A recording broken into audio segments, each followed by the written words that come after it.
सिंध भर में साल की आखिरी इंसदाद पोलियो मुहिम का आज से आगाज हो गया है। इंसदाद पोलियो मुहिम 13 से 19 दिसंबर तक जारी रहेंगी। वजीर आला सिंध मुराद अली शाह ने सोबराज अस्पताल में बच्चों को कतरे पिलाकर इंसदाद पोलियो मुहिम का इफ्तिताह कर दिया। इस मौके पर मीडिया से बात करते हुए वजीर आला सिंध ने कहा कि मुहिम में 90 लाख बच्चों को इंसदाद पोलियो के कतरे पिलाए जाएंगे। मुराद अली शाह ने कहा कि कुछ अजला में 12 साल की उम्र के बच्चों को कोरोना की वैक्सीन भी दी जाएगी। वालिदैन बच्चों को पोलियो से बचाव के कतरे जरूर पिलाएं। हमारे बच्चों के मुस्तकबिल के लिए ये मुजी मर्ज है। उन्होंने कहा कि बहादुर पोलियो वर्कर्स को सलाम पेश करता हूँ कि वो मुल्क के कोने कोने में जा रहे हैं। वजीर आला का ये भी कहना था कि सिंध में जुलाई 2020 से अब तक एक भी पोलियो केस रिपोर्ट नहीं हुआ। सिंध का जो ये इनिशिएटिव है, जो ये ड्राइव है, उसमें भरपूर हिस्सा लें और सब वालिदैन की मदद से, अल्लाह ताला की दुआ से हम इंशाअल्लाह ताला इस पोलियो की वबा पे कंट्रोल कर जाएंगे, इसलिए कि ये हमारे बच्चों की मुस्तकबिल के लिए एक बहुत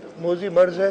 और इंशाअल्लाह ताला अगर हम सब साथ मिलके इस पोलियो की मुहिम के ख़िलाफ़, और इसका हल बड़ा आसान सा है, 2 कतरे पिलाने पोलियो ड्रॉप्स के, और कुछ भी नहीं है। मैं यकीन दिलाता हूँ कि दुनिया भर में ये कतरे पिलाए गए और दुनिया से वबा ख़त्म हुई। हमारे यहाँ अगर कोई लोग रिलक्टेंट हैं, यानी वो नहीं कराना चाहते, तो मैं उनसे इल्तमास करता हूँ कि अपने बच्चों की सेहत का ख्याल रखें और ये कतरे ज़रूर पिलाएं उनको।